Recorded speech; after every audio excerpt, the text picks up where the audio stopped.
जय श्री कृष्ण भक्तों, आप सभी का हमारे चैनल में स्वागत है। आज हम सुनेंगे श्रीमद् भागवत गीता का अध्याय 8। इस अध्याय में भगवत प्राप्ति का उपदेश भगवान श्री कृष्ण ने अर्जुन को दिया है, जिसे आप भी अवश्य सुने। अर्जुन ने कहा, हे भगवान, हे पुरुषोत्तम, ब्रह्मा क्या है, आत्मा क्या है, सकाम कर्म क्या है, यह भौतिक जगत क्या है तथा देवता क्या है, कृपा करके यह सब मुझे बताइए। हे मधुसूदन, यज्ञ का स्वामी कौन है और वह शरीर में कैसे रहता है, और मृत्यु के समय भक्ति में लगे रहने वाले आपको कैसे जान पाते हैं। भगवान ने कहा, अविनाशी और दिव्य जीव ब्रह्मा कहलाता है और उसका नित्य स्वभाव आध्यात्म या आत्म कहलाता है। जीवों के भौतिक शरीर से संबंधित गतिविधि कर्म या सकाम कर्म कहलाती है। हे देहधारियों में श्रेष्ठ, निरंतर परिवर्तनशील यह भौतिक प्रकृति अधिभूत भौतिक अभिव्यक्ति कहलाती है। भगवान का विराट रूप, जिसमें सूर्य तथा चंद्र जैसे समस्त देवता सम्मिलित हैं, अधिदैव कहलाते तथा प्रत्येक देहधारी के हृदय में परमात्मा स्वरूप स्थित मैं परमेश्वर अधियज्ञ यज्ञ का स्वामी कहलाता हूँ। और जीवन के अंत में जो केवल मेरा स्मरण करते हैं, शरीर का त्याग करता है, वह तुरंत मेरे स्वभाव को प्राप्त करता है, इसमें रंच मात्र भी संदेह नहीं है। हे कुंती पुत्र, शरीर त्यागते समय मनुष्य जिस जिस भाव का स्मरण करता है, वह उस भाव को निश्चित रूप से प्राप्त करता है। हे पार्थ, जो व्यक्ति मेरा स्मरण करने में अपना मन निरंतर लगाए रखकर अविचलित भाव से भगवान के रूप में मेरा ध्यान करता है, वह मुझको अवश्य ही प्राप्त होता है।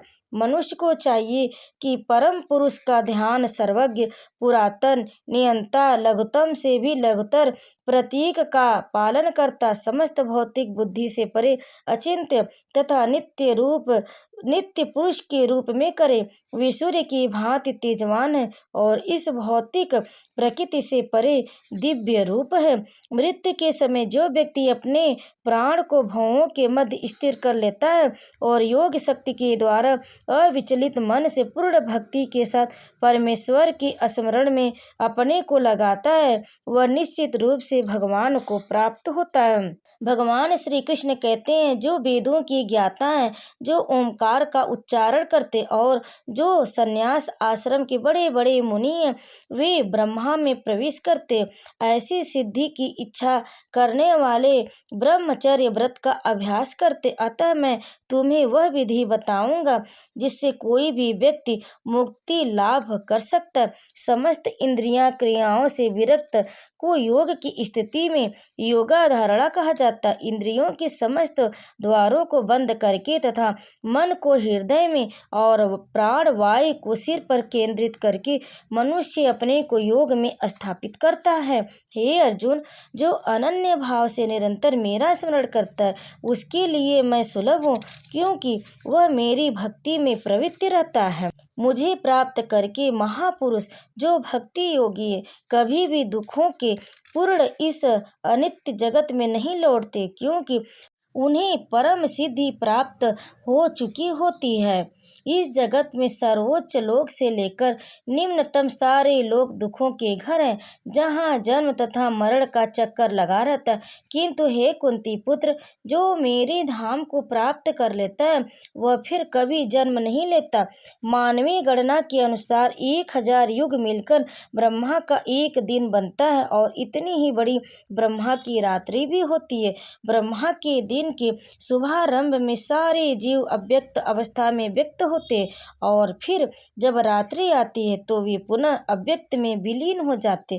जब तक ब्रह्मा का दिन आता है तो सारे जीव प्रकट होते, और ब्रह्मा की रात्रि होते ही वे असहायवतः विलीन हो जाते।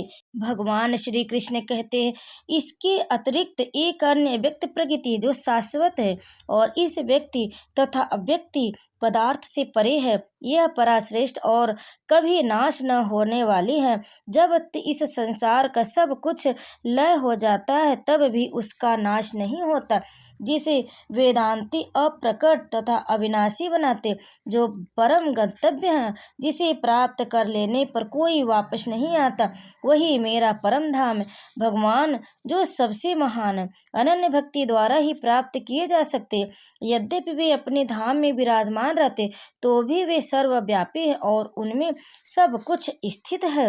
भगवान श्री कृष्ण कहते हैं, हे भरत श्रेष्ठ, अब मैं तुम्हें उन विभिन्न कालों को बताऊंगा जिनमें इस संसार के प्रयाण करने के बाद योगी पुनः आता है अथवा नहीं आता है। जो पर ब्रह्मा के ज्ञाता है, वे अग्नि देव के प्रभाव में प्रकाश में दिन के शुभ क्षण में शुक्ल पक्ष में या जब सूर्य उत्तरायण में रहता है, उन 6 मासों में इन संसार से शरीर त्याग करने पर उस पर ब्रह्मा को प्राप्त करते। जो योगी धुएं रात्रि कृष्ण पक्ष में या सूर्य के दक्षिणायन में रहने के 6 महीने में दिवगंत होता है, वह चंद्रलोक को जाता है, किंतु वहां से पुनः पृथ्वी पर चला जाता है।